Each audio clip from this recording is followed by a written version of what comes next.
പ്രശസ്ത നടൻ സലീം കുമാർ മരിച്ചിട്ടും സമൂഹ മാധ്യമങ്ങളിൽ അദ്ദേഹത്തിനെതിരെ വലിയ തോതിൽ ക്രൂരമായ പ്രചാരണങ്ങൾ നടന്നത് അങ്ങേയറ്റം ദൗർഭാഗ്യകരവും പ്രതിഷേധാർഹവുമാണ്.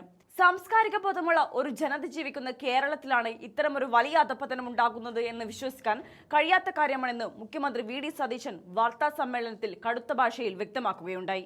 അദ്ദേഹം അതീവ ഗുരുതരാവസ്ഥയിൽ ആശുപത്രിയിൽ ചികിത്സയിൽ കഴിഞ്ഞിരുന്ന സമയത്ത് പോലും ചത്തുകൂടെ എന്ന ചിലർ സമൂഹ മാധ്യമങ്ങളിലൂടെ പരസ്യമായി ചോദിച്ച മനസാക്ഷിയില്ലാത്ത അവസ്ഥയുണ്ടായി.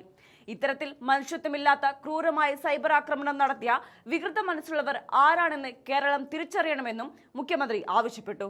ഓൺലൈൻ മാധ്യമങ്ങൾ വാർത്തകൾക്കായി വീഡിയോ എടുക്കുന്നതിനെ നിയമം മൂലം പൂർണ്ണമായി നിരോധിക്കാൻ സർക്കാരിനോ നിയമവ്യവസ്ഥയ്ക്കോ കഴിയില്ലെന്ന് മുഖ്യമന്ത്രി ഇതിനോടൊപ്പം വ്യക്തമാക്കിയിട്ടുണ്ട്. എന്നാൽ മാധ്യമരംഗത്ത് പ്രവർത്തിക്കുന്ന എല്ലാവരും മിനിമം മാന്യതയോടെയും മനുഷ്യത്വത്തോടെയും പെരുമാറാൻ തയ്യാറാകേണ്ടതുണ്ട്. സലീം കുമാറിന്റെ നിര്യാണത്തെ തുടർന്ന് അദ്ദേഹത്തിന്റെ വസതിയിൽ അനിയന്ത്രിതമായ രീതിയിൽ ക്യാമറകളുമായി വന്ന് വീഡിയോ എടുക്കാൻ ശ്രമിച്ചവരോട് അവിടെ ഉണ്ടായിരുന്ന താനും ശക്തമായ ഭാഷയിൽ പ്രതികരിച്ചിരുന്നുവെന്ന് മുഖ്യമന്ത്രി പറഞ്ഞു. മരണവീടുകളിൽ പാലിക്കേണ്ട കുറഞ്ഞ പൊതുമര്യാദകൾ പോലും പൂർണ്ണമായി ലംഘിക്കുന്ന തരത്തിലാണ് പല ഓൺലൈൻ ചാനലുകളും അവിടെ പെരുമാറിയത്.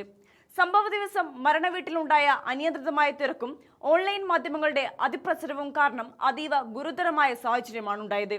ഏറ്റവും അടുത്ത പ്രിയപ്പെട്ട ഒരാളുടെ വിയോഗത്തിൽ മാനസികമായി തകർന്നിരിക്കുന്ന സലീം കുമാറിന്റെ കുടുംബത്തിന് ശാന്തമായി അന്തിമ ചടങ്ങുകൾ നടത്താൻ പോലും അവിടെ ഉണ്ടായിരുന്ന സാഹചര്യം അനുവദിച്ചില്ലെന്ന് മുഖ്യമന്ത്രി കടുത്ത വിഷമത്തോടെ ചൂണ്ടിക്കാട്ടി. സാംസ്കാരിക കേരളത്തിന് തന്നെ വലിയ നാണക്കേടുണ്ടാക്കുന്ന ഇത്തരം പ്രവണതകൾക്കെതിരെ പൊതുസമൂഹത്തിൽ നിന്നും വലിയ തോതിലുള്ള പ്രതികരണങ്ങളും ബോധവൽക്കരണവും ഉണ്ടാകേണ്ടതുണ്ടെന്നും അദ്ദേഹം കൂട്ടിച്ചേർത്തു. മുഖ്യമന്ത്രിയുടെ വാക്കുകളിലേക്ക് കടക്കാം. സെലിബ്രിറ്റിയുടെ വീട്ടിലെ മരണങ്ങൾ ഏറ്റവും ഒടുവിൽ സലീംകുമാറിന്റെ മരണത്തിൽ ഈ സാമൂഹ്യ നവമാധ്യമങ്ങൾ അവകാശപ്പെടുന്ന ആളുകളുടെ ഒരു തിക്കുതിരക്ക് അത് നിയന്ത്രിക്കാൻ ഏതെങ്കിലും തരത്തിൽ സർക്കാർ ഒരു ഉന്നത സംഭവങ്ങളായി. ഇതൊക്കെ നിയമം കൊണ്ട് നിയന്ത്രിക്കേണ്ട ഒരു കാര്യങ്ങളല്ല. ഞാൻ തന്നെ വളരെ ദേഷ്യപ്പെട്ട് അവരോട് സംസാരിച്ചു.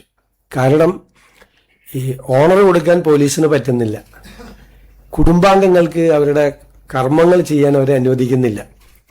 വല്ലാത്തൊരു സ്ഥിതിയായിരുന്നു. അപ്പോൾ ഞാനാണ് ആദ്യം അതിനോട് പ്രതികരിച്ചത്, നിങ്ങൾ മാറി നിൽക്കണം, കുടുംബത്തിന് ഈ കർമ്മങ്ങൾ ചെയ്യാൻ അവരെ അനുവദിക്കണം എന്ന് പറഞ്ഞത്. അതുമാത്രമല്ലല്ലോ, സലീം കുമാർ രോഗബാധിതനായി കിടക്കുമ്പോൾ സോഷ്യൽ മീഡിയയിൽ വലിയൊരു അറ്റാക്ക് നടന്നു. ചത്തുകൂടെ എന്നാണ് ചോദിച്ചത്. എന്താണ് ആ മനുഷ്യൻ ചെയ്ത തെറ്റ്? മരിച്ചു കഴിഞ്ഞിട്ടും വളരെ മോശമായ രീതിയിലുള്ള സോഷ്യൽ മീഡിയ പ്രചരണം നടന്നു. ഇത് നമ്മുടെ കേരളത്തിലാണോ ഇത് നടക്കുന്നത്? ദേശീയ അവാർഡ് നേടിയ ഒരു നടനാണ്, മലയാളികളെ കുടുകൂടെ ചിരിപ്പിച്ച ഒരു നടനാണ്.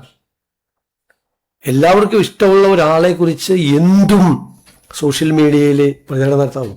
ചത്തുകൂടെ എന്നാണ് ചോദിച്ചത്. സുഖമില്ലാതെ ഒരാൾ കിടക്കുമ്പോൾ. ഇതാണോ നമ്മുടെ കേരളം? ആരാണ് ഇതിന്റെ പുറകിൽ? ഈ ക്യാമ്പയിന്റെ പുറകിൽ?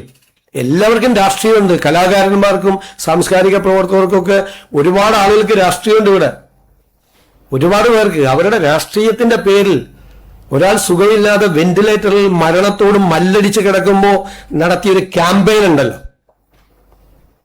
ഇത് നമ്മുടെ കേരളത്തിന് യോജിച്ചതല്ലത്. കേരളം അത് തിരിച്ചറിയും. ഇത് ചെയ്യുന്ന ആളുകൾ അത് മനസ്സിലാക്കണം.